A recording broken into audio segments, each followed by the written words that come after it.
63세 전직 공무원, 은퇴 후 월 120만 원으로 살아보니 충격적인 현실 고백. 안녕하세요. 다들 은퇴 준비는 잘하고 계신가요? 사실 은퇴라는 게 막상 닥치기 전에는 먼 미래 같기도 하고 또 남의 이야기처럼 들리잖아요. 저 역시 마찬가지였어요. 특히 공무원이라는 직업 특성상 그래도 나중에 연금이나 안정적인 생활은 보장되겠지 하고 은근히 안심하며 살았죠. 그런데 정작 진짜 은퇴를 하고 나니 이게 생각보다 만만치 않더라고요.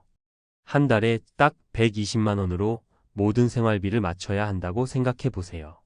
아니, 더도 말고 딱 120만 원이요? 사람마다 체감은 다르겠지만 요즘 같은 물가 상황에서 이 돈으로 모든 걸 해결하기엔 꽤 팍팍한 게 사실이죠. 오늘은 저 같은 60대, 아니 50대나 그 이하 연령이라도 언젠가 맞닥뜨릴 은퇴 후 삶에 대해서 이야기해 보려 해요.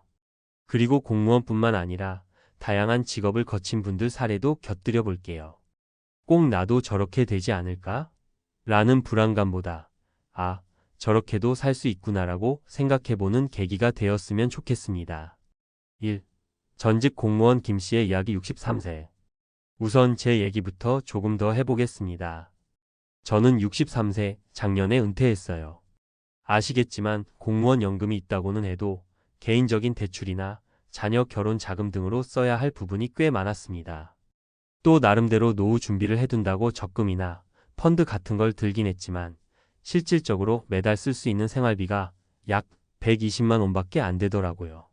처음엔 그래도 혼자 사니 괜찮지 않을까 싶었어요. 그런데 막상 한 달을 살아보니까 고정 지출이 생각보다 큼직하게 다가오는 겁니다. 월세나 관리비, 전기가스 요금, 휴대폰 요금 등등을 털어내고 나면 진짜로 손에 쥐는 돈이 얼마 안 남아요. 그때부터 내가 좀 더 젊었을 때 준비를 더 많이 했어야 했나? 하고 후회도 되고 갑자기 불안감이 엄습하더라고요. 그래서 평생 내가 관직에 있었으니 이 정도는 괜찮을 거라 생각했던 자신감이 일순간 사라졌어요.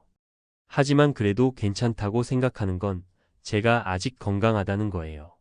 체력만 받쳐주면 알바나 재취업 같은 것도 고려해 볼 수 있으니까요. 문제는 이게 70세, 75세가 되었을 때도 같은 상황이 유지될 수 있느냐 하는 점이죠. 사람 일은 아무도 모른다는 걸 절실히 느끼고 있어요. 2. 58세 전직 대기업 과장 박 씨의 이야기. 이번엔 제 지인이자 함께 골프 동호회에서 알게 된 박 씨 이야기를 해볼게요.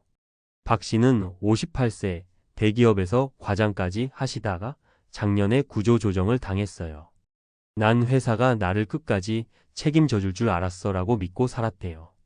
왜냐하면 본인 나름대로 능력 있다고 자부하기도 했고 주변 동료나 후배들이 너무나 잘 따랐거든요. 그래서 회사가 매년 진행하는 희망퇴직이나 구조조정 이야기가 나와도 에이, 난 아니겠지 하고 넘어갔다고 해요. 그런데 막상 퇴직이 확정되니 자녀가 아직 대학생에 부모님 부양도 해야 되는 상황이 겹쳐서 한동안 패닉 상태에 빠졌대요. 퇴직금이 나왔다고는 하지만 대출금 상환하고 어느 정도 생활비로 쓰고 나니 몇 달 만에 바닥이 보였다고 합니다. 지금은 결국 재취업이 어렵다 보니 고깃집에서 서빙 아르바이트를 하고 있어요. 한 달에 150만 원 조금 넘게 번다고 하는데 생각해보면 150만 원이 적은 금액은 아니지만 가족까지 책임져야 하니 역시 빠듯하다고 해요.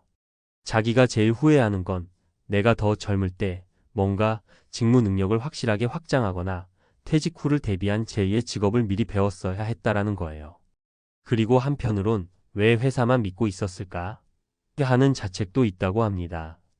지금은 차라리 10년 전부터 조금씩이나마 내 가게나 기술을 배웠으면 좋았겠다 하면서 뒤늦게 커피 바리스타 자격증 같은 걸 알아보고 있어요. 3. 60세 자영업 은퇴자 이 씨의 이야기. 마지막으로 말씀드리고 싶은 분은 제 친척이자 60세 이모부님이세요.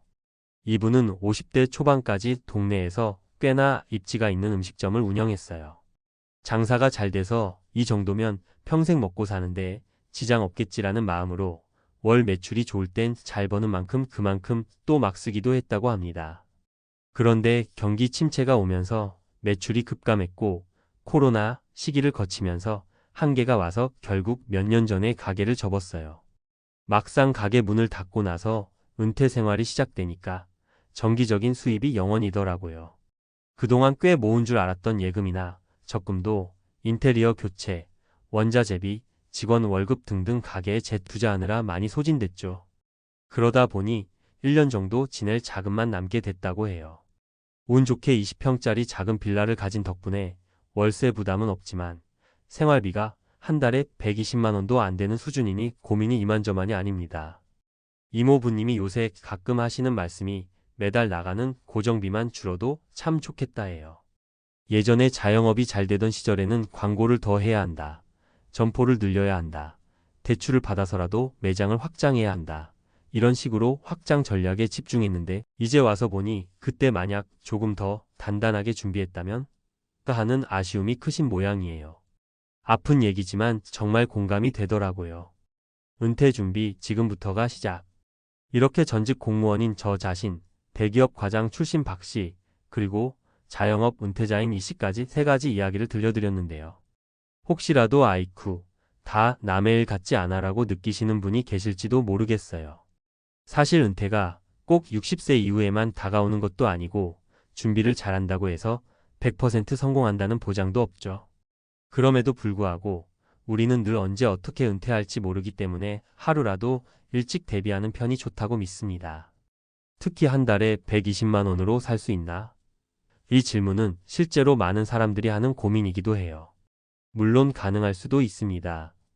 하지만 그 한 달이 길어지고 1년, 5년, 10년이 되면 이야기가 달라지죠. 가족 구성원 수, 건강 상태, 주거비, 생활 패턴 등 변수가 너무 많기 때문이죠. 그래서 먼저 내가 원하는 최소한의 생활 수준이 어느 정도인지 미리 구체적으로 따져보는 게 정말 중요해요. 또 체력이나 기술이 허락한다면 퇴직 이후에도 무언가 지속적으로 수익을 낼 수 있는 길을 한두 개쯤은 마련해 두는 게 현명하다고 봐요. 게다가 은퇴 후에는 마음까지 상하는 경우가 많아요. 내가 이 정도밖에 안 되는 사람인가? 회사 그만두고 나서 누구도 나를 필요로 하지 않는구나 같은 자존감 문제가 불쑥불쑥 튀어나옵니다. 그래서 건강을 위해서라도 또 삶의 의욕을 위해서라도 조금이라도 사회와 연결되어 있다는 느낌을 받을 수 있는 일거리를 찾아보시길 권해드리고 싶어요. 봉사활동이든 파트타임이든 새로운 기술을 배우든 말이죠. 마무리하며 오늘 이야기는 결코 인생이 이렇게나 힘드니 너무 절망적이다 라는 메시지를 드리려는 게 아니에요. 오히려 나 역시 이런 상황에 놓일 수 있겠구나 하는 걸 미리 알고 준비할 수 있다면 불안감을 조금이라도 줄일 수 있지 않을까 해서 말씀드린 겁니다. 제가 63세로 은퇴 생활을 하면서 느낀 건 누구나 내가 예외일 리 없다라는 인식을 하고 미리 움직이는 게 정말 중요하다는 거예요. 한 달에 120만 원이든 200만 원이든 내가 쓸 수 있는 예산의 범위와 실제 지출 항목을 구체적으로 짚어보고 어떤 식으로 삶을 꾸릴 수 있을지 시뮬레이션도 해보시면 좋겠습니다. 에이, 그거 복잡하지 않나? 라고 생각할 수 있지만 막상 시간을 내서 해보면 생각보다 간단하고 현실적인 데이터가 나와요. 그것만으로도 난 이렇게만 노력하면 충분히 버틸 수 있겠다 하는 마음의 안정을 찾기도 하고 반대로 아이고 큰일이네. 뭘 더 준비해야겠다 하는 동기가 생기기도 하거든요. 사실 은퇴 후 삶이란 게 꼭 우울하고 힘들기만 한 건 아닙니다. 새로운 취미를 찾고 더 자유롭게 일상을 즐길 수 있는 기회이기도 해요. 다만 그걸 마음 편히 누리려면 어느 정도 경제적, 정신적 안전장치가 필요하다는 게 현실이죠. 그러니 아직 은퇴가 멀어 보이는 분들이라도 지금부터 천천히나마 준비를 시작해보세요. 오늘 제 이야기가 조금이나마 도움이 됐다면 좋겠습니다. 감사합니다.